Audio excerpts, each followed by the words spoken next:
My name is Cheria, and for a living, I turn workplaces into growth spaces. This podcast is a front row seat into my own personal and professional development as I talk with inspiring people about the growth that takes place at the intersection of work and life. Welcome to Grow There with Cheria.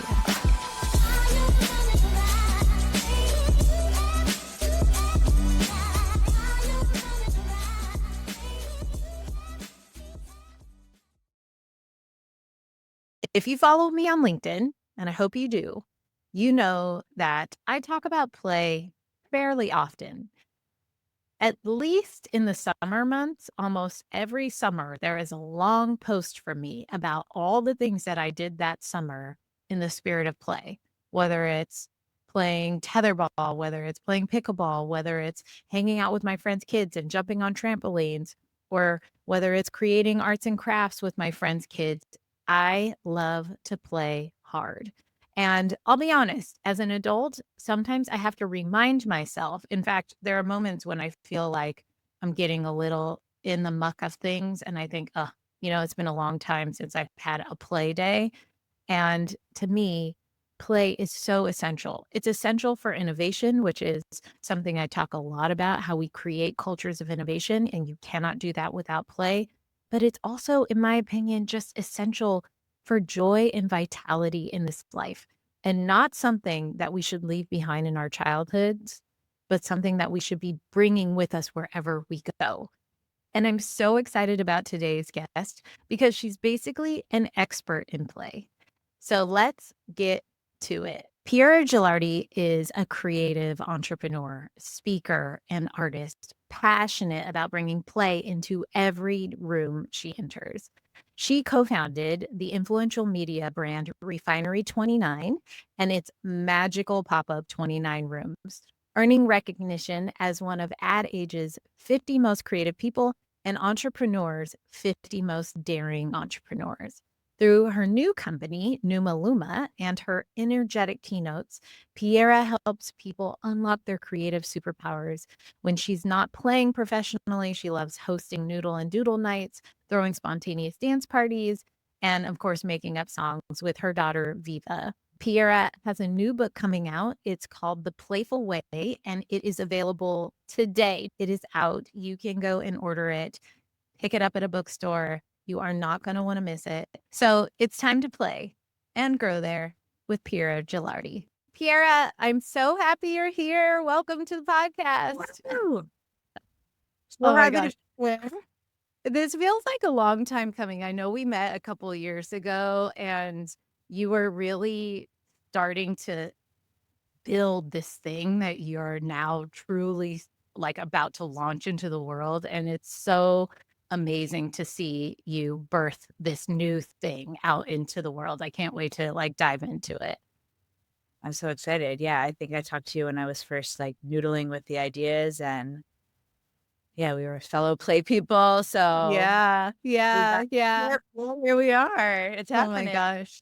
Well, I'm so excited to dive in, and you know why we're here. We start every podcast with folks coming on and sharing the story. That's really a story of your own personal growth, but the idea is tell me about a time when something in your personal life impacted your professional life or vice versa, and tell me the whole story of what happened and how you grew as a result. So I'd love to just get out of the way and let you kick us off by sharing your story. So I grew up in a very playful family and got to see through my parents what it looks like for people to play into adulthood, which is a rare thing.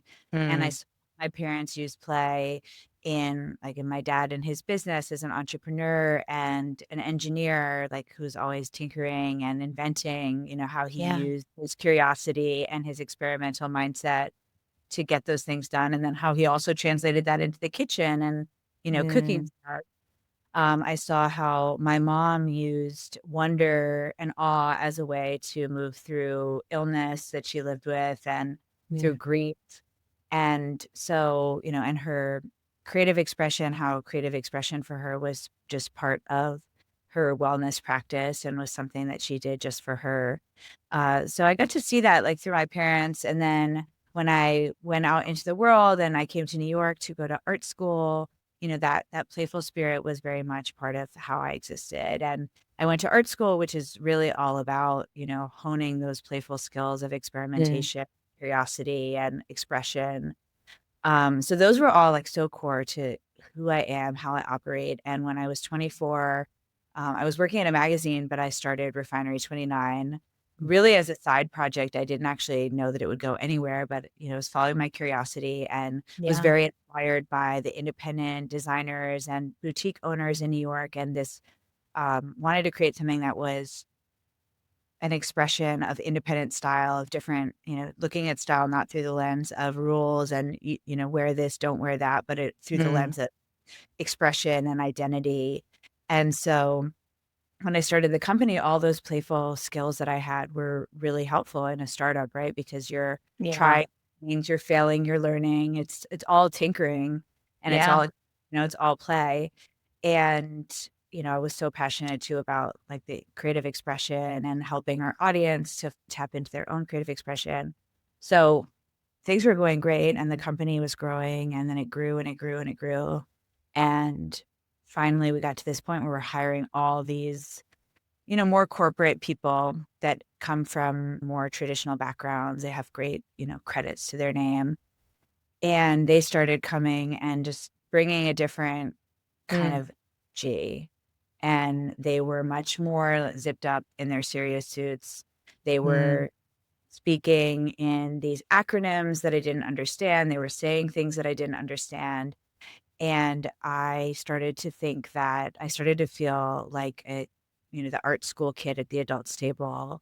I Mm. started to have this deep imposter syndrome and feel like maybe I wasn't the right person to bring the company forward because I didn't fit, the energy that they were bringing. And so, and I, thought I didn't fit the mold of like the serious business person.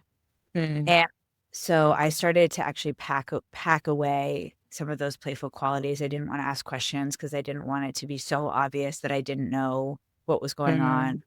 I didn't want to bring my humor to the table because I didn't want to be seen as, unserious. Yeah. I started to float less wild ideas because I didn't want to be seen as a dreamer, Mm. unrealistic. And in doing so, I found myself laying on the floor of my apartment, sobbing and sobbing about what a failure I was. Mm. And it was in a moment where I think the outside world would have seen where the company was at and seen me and said, this is like a pinnacle of her success. But Yeah. I was so brittle. I was Mm. so like depleted.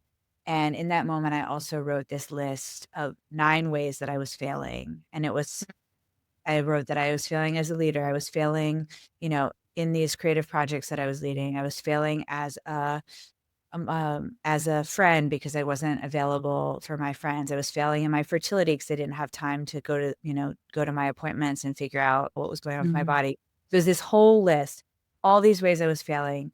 And it was really like a moment where a couple of days later, I saw the list on the table and I thought, oh no, babe, Mhm.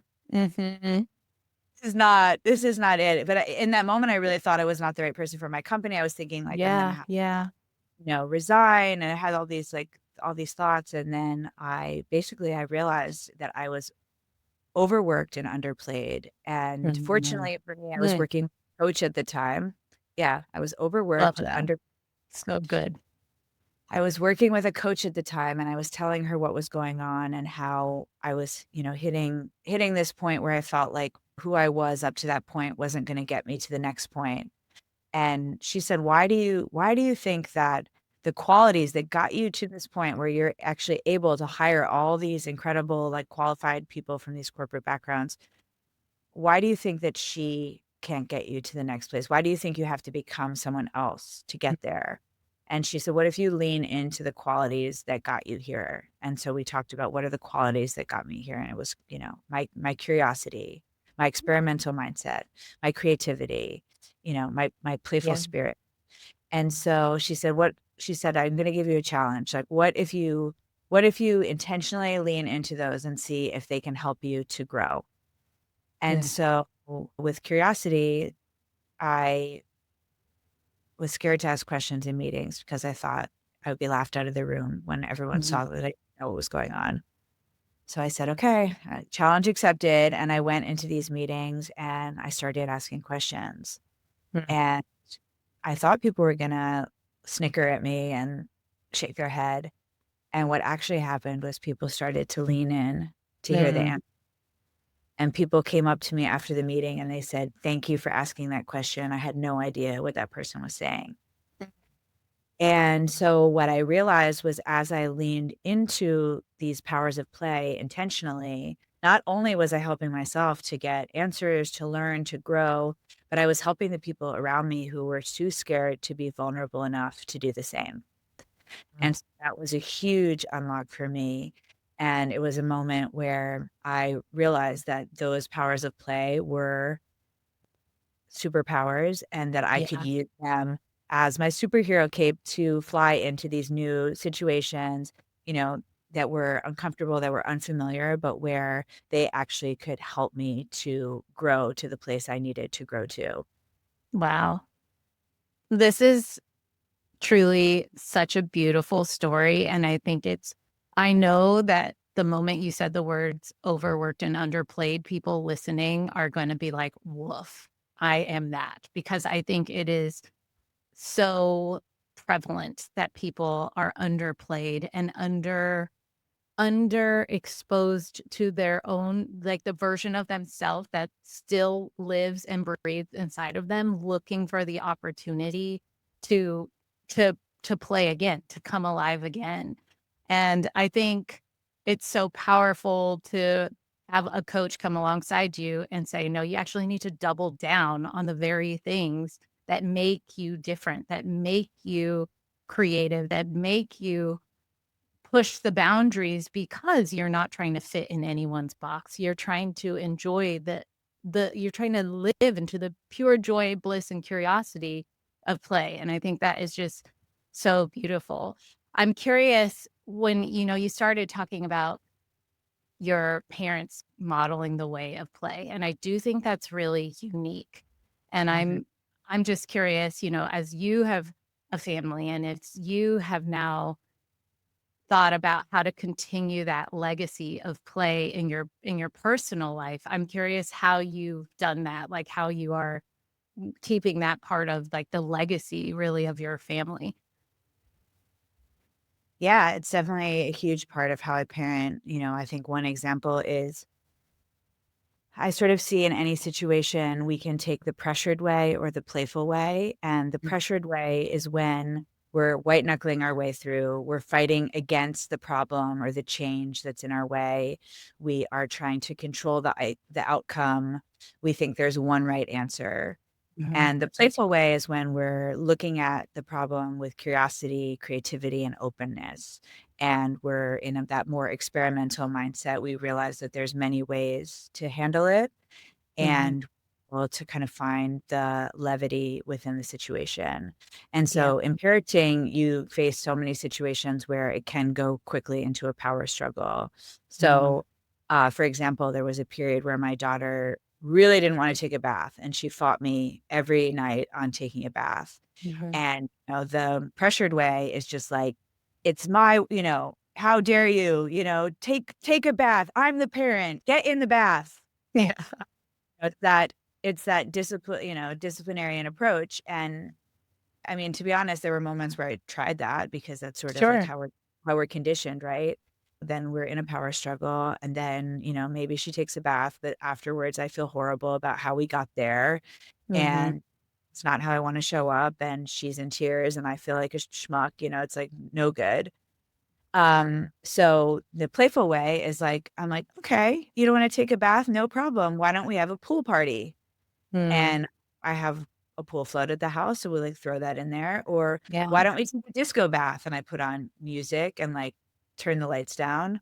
"Why don't we have Yeah. a spa bath?" And I put light a candle and put on some, like, soothing music. So, Love it.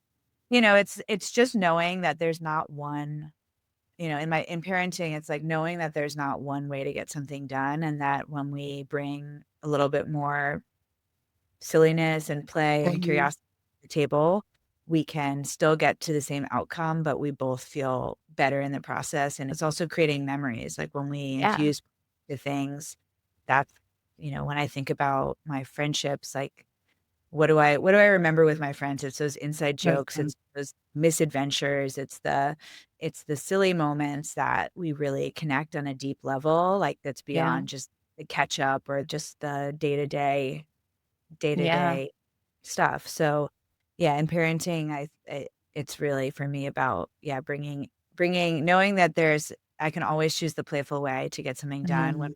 moment of conflict. And then also just, yeah, bringing these playful moments into our daily routines and finding these Yeah. small moments that layer onto the day-to-day, to infuse play. Because I think a Yeah. lot of play as this timeout. It's something that we do as a reward for hard work. Mhm. It's work hard, play hard, or it's what we do when we get a vacation. Mhm. But what I am trying to show people is that playfulness is a mindset that you Yes. can everyday life with. And when we find little moments of play throughout our day, that's where it really starts to build up and shift how we exist in the world. Yeah. And, I think the reason why I wanted to come back to like, family element and bringing in the kind of the child back into the center for a moment is that I think a lot of us have to heal that inner child that is Yeah. still longing to play, who has just knows how to play, but has lost the way in how to do that as an adult. And, when you and I first talked years ago, I talked about how, I really fell in love with play through my work in leading cultures of innovation because you Oh, cannot do that. You cannot build innovative cultures without accessing play. I always say that innovation without play is just anxiety ridden problem solving. It's not her you too. have Her right? too. You have to have play to actually make the things start clicking into place and toddlering your way through creating something new and different and interesting.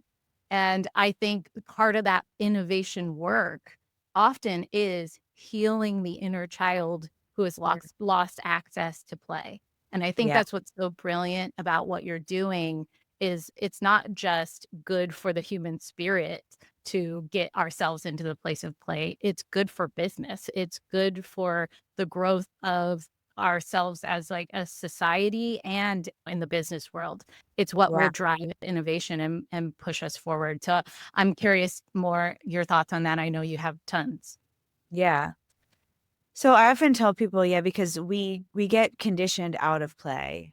Mhm. Most of it. I was really fortunate to, like I said, have these parents that were playful, and so but there were still a lot of moments where I was faced with, teachers and, workplace Yep. moments where you're told to not to be playful. And Mhm. so for most people, yeah, at many moments starting in childhood, you start to have that playfulness erode because of whether it's the voice of the perfectionist, it's the voice of the strict teacher, it's the voice of the, person telling you to be a responsible adult, or it's the cool police, don't be cringe, don't put yourself out there. Mhm. All of Mhm. these voices, I call them the anti-play posse. But there's all these voices that we hear throughout our period of growing up that makes us start to shut down Yeah. those low qualities, that makes us feel that we need to be more certain, more rigid, stay on the known track. And Mhm. when we do that, yeah, it's impossible to be innovative. We're just following the old script. Mhm. We lose touch with ourselves and our authentic expression.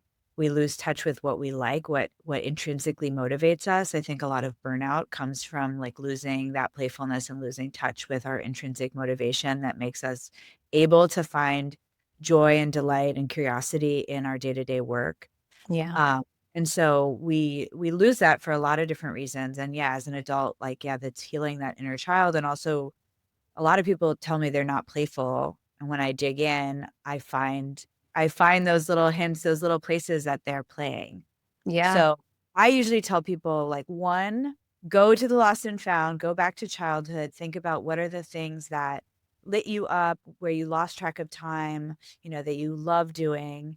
And they might look different now. Like maybe you Mhm. played animals when you were a kid and it was all about that storytelling, that imagination. And now you love to sit in a park and people watch and like think about what are the people's backstories. Yes, yes. Or maybe you loved playing soccer as a kid and, you're not on a soccer team anymore, but there's another like physical, joyful movement activity that really brings you to life. So Yeah. there's a lot of different ways to express playfulness is the other thing. Maybe it's through Yeah. humor and levity. Maybe it's through curiosity and experimentation. It could be through imagination. Can be through physical movement. So Yeah. um, going back and thinking Yeah. about childhood state and then thinking like, what would that look like now? What Yeah, I think what that's such a good point.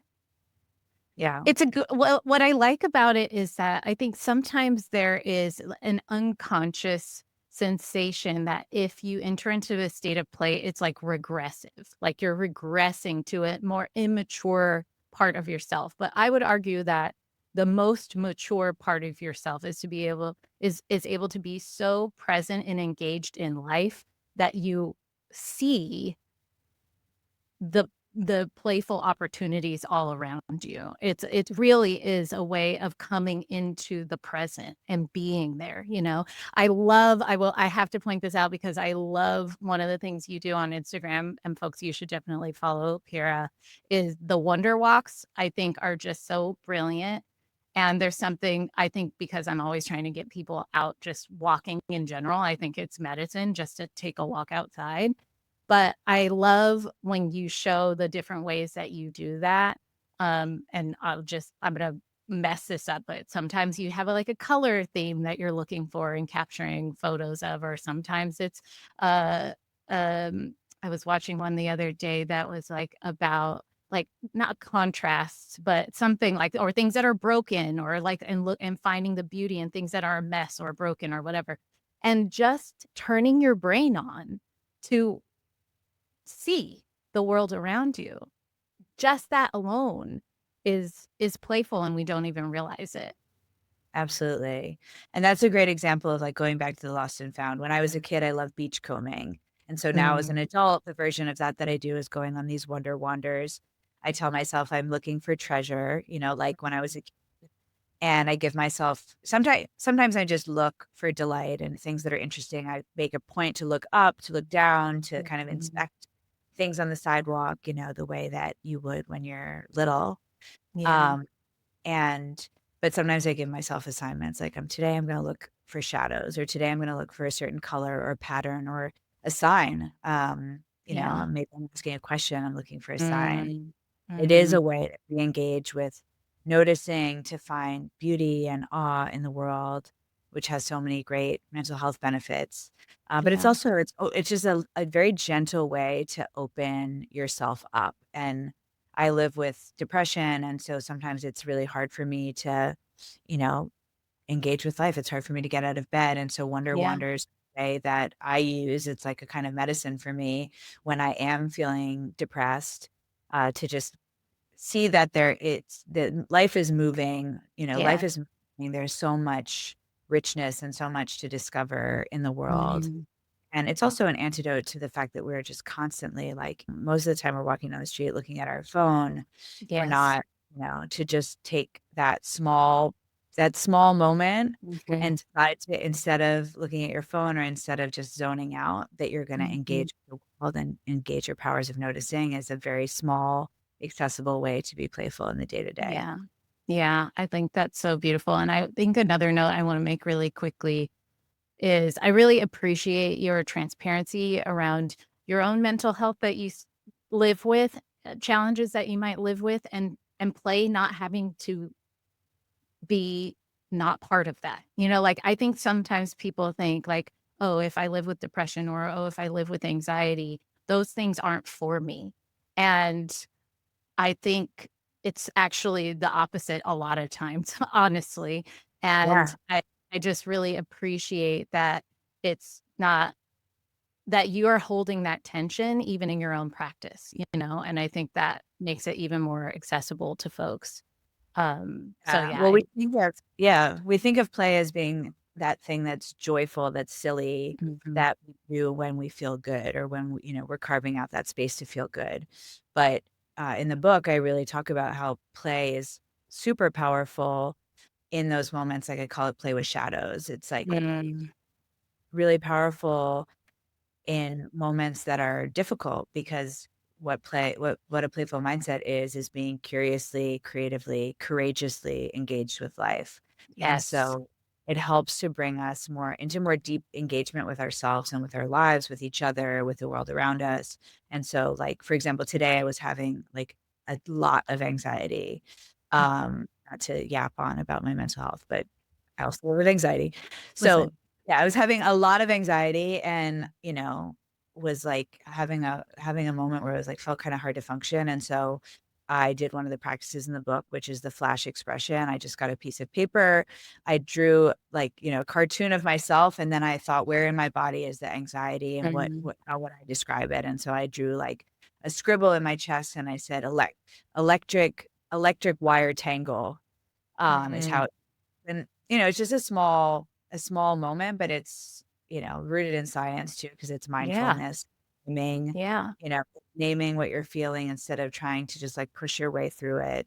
And so there's a lot of ways that we can engage with all kinds of challenges, change, yeah, difficulties in yeah, our life through play that actually help us to handle them better, to be more resilient, to be more, alive in yeah. day-to-day lives. Yeah, I mean, it's so brilliant because it is obviously this is all science backed, and I think the idea a lot of times we talk about how we are not our thoughts, and we're actually observers of our thoughts. But I think when you take it one step further and you do what you did today, and you make you create something of it, you actually separate yourself from the thought, and you actually take that thing and you're able to see it and observe it even moving through you, and that's so powerful to start to shift, energy in those moments. So I love what you're doing. I'm gonna ask one more question and then I just wonder if you have any advice that you would give. Obviously, I've got business leaders who listen to this, people leaders, managers, and I always think about you know, what folks that they're listening to on this podcast, uh,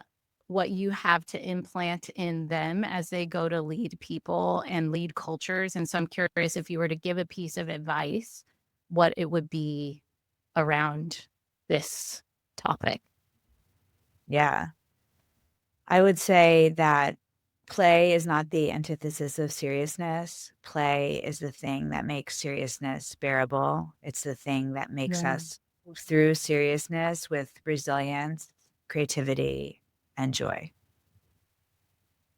Beautiful. I love when folks come on here who have written a book because it's just you've got it. Like it's so potent. What the amount of time that you have spent surfacing this inside of you and being able to share it, it's so potent. And so I'm so excited. I will talk about it in the bumper, but the Playful Way, look at how beautiful it is. Oh, it's so beautiful. It comes out on the 7th, and, I'm so excited about what you're doing. I'm excited about what you're doing with Numa Luma. I just think it's a beautiful thing to see when someone is just stepping in full alignment and integrity with who they are, with what they're trying to put out in the world and what matters to them, and so I'm so proud of you. And I say that in the least condescending way possible. I'm so proud of what you're birthing out into this world, and we're lucky to have you being a voice in it. So thank you for everything. Yeah, I'm gonna cry. Well, Thank you it's so true, much. it's true, Yeah, and, really appreciate I wanna yes, I think the thing is I know you and I, like, connected, and then we've basically just every once in a while on LinkedIn are, like, liking what each other has to say, it. and almost always it's related to something play or innovation or whatever, and so it's always, amazing to have those folks out there who are doing the good work and who are, steadfast in helping to do what I think is, I mean, play in many ways is the ultimate act of rebellion that we all need to be having right now. And so I'm so glad that you're kind of preaching the gospel of play. It's really, really important. So I'd love to ask you some rapid fire questions if you don't mind. Let's do it. Okay. So fill in the blank. Growth is. Curiosity. Ooh, that's a great answer. What was the very first thing you realized you were good at as a child? The very first thing I realized I was good at as a child. Making people laugh. Yeah, that's a good one. What was your first job? My first job was as a babysitter, a mother's helper first, and then a Oh, babysitter. yes. That was a 13-year career. The mother's helper, babysitter, nanny. Wow. Yeah, you did it. Well, listen, you were definitely well versed in play during that piece. So part of my training. Yeah, absolutely. This is what we trained for. Yeah, exactly. Yeah. Who was the best boss you ever had? Oh, the best boss I ever had was Fabrice Frere, who was my boss at this magazine that I worked at right out of college. And he was really playful, really fun, knew how to have a great time. And yeah, he was fantastic. He is fantastic. Love that. What is something you're trying to learn right now? I'm trying to learn patience and slowing my roll when I'm feeling big emotions. That's good. Leaning into the playful way, living my philosophy, That's right. like Right. continually living it. That's been actually a really cool thing about writing the book is practicing the playful way and noticing Yes. it's not easy, it's Mm, so we're and to take that pressured way. And so coming back again and again to it is the practice. And so, yeah, that's what I'm yeah, learning is I love that. living the playful way. Yeah. What is something you're trying to unlearn? Something I'm trying to unlearn is I'm trying to unlearn a lot of the conditioning that we have around binaries and boxes. Mm, And I'm someone that, yeah, has never fit in a box and mm, who fluid identity, yeah. fluid sexuality. I'm a Yeah. shape-shifting person, and I think I judged myself a lot for that, and I took on other people's limiting beliefs, other people wanting to put me in a box, and Mm, I'm unlearning those boxes, those binaries, and writing new scripts mm. for existence. That's powerful. That's really powerful. Tell me a book or a movie that changed your life. Oh, book or movie that changed my life. I love the book Tomorrow and Tomorrow and Tomorrow by Gabrielle. Mm, I think it's such a powerful book about play and about mm, relationships. And it's it's a book that I read as I was thinking of writing my book, and it just really moved me in many ways. Like I love the way she writes. I love the way how imaginative it is. mm, And it's just continually a reference for me. mm. I just started writing a novel, Love and that. yeah, it's an inspiration for me. And I love how she talks about play. Mm. I love it. I'm gonna have to read that. When growth feels good, how do you celebrate? When growth feels good, I celebrate by dancing. Yes, dance your Yeah. face off. Yeah. I mean, I dance through everything. Mhm. You When have things to. things are bad, I also dance, but my favorite kind of dancing is when I feel like I'm growing and I'm going out to celebrate and I'm dancing my face off. Love that. Well, the other the inverse of that is when growth feels hard, how do you take care of yourself? dancing. Yeah. Dancing and moving out of my head into my body, getting grounded, and finding my joy even when things are really hard. Yeah. I love that. Um, what would your 8-year-old self say about the life you're living now? The 8-year-old self would be so wowed. I kept a picture of my 8-year-old self on my desk for a really long time. Mm. Look at her when I was being mean to myself. Mm. And she would be so wowed that I live in New York, that I have all these amazing, inspiring, creative friends and people in my life like you, Mm. and that I am pursuing the creative things that light me up. Mm. Now I that love that. I'm still playing, that Yeah. I'm still playing. Yeah. Okay, last question is, when you grow all the way up and you leave this life, what is it that you hope to congratulate yourself on? She lived. She Mm. lived. A Yeah. story full life, a story full. Yes. I want that to Yes. be on my gravestone. She lived. That's all you need. That is it. She lived. I love that so much. Piera, what a joy. Like, truly, thank you So for taking fun. time and space to share with us. I'm so excited about your new book, and I can't wait to see you just sharing it on stages across the world, sharing your wisdom. And we're lucky to have you on this earth. Thank you. So lucky to have you. You're such a gift. You're such a Oh, joy, such a light. thank you. All right, y'all. We'll talk to you later. Bye. Talk to you later. Thanks for playing.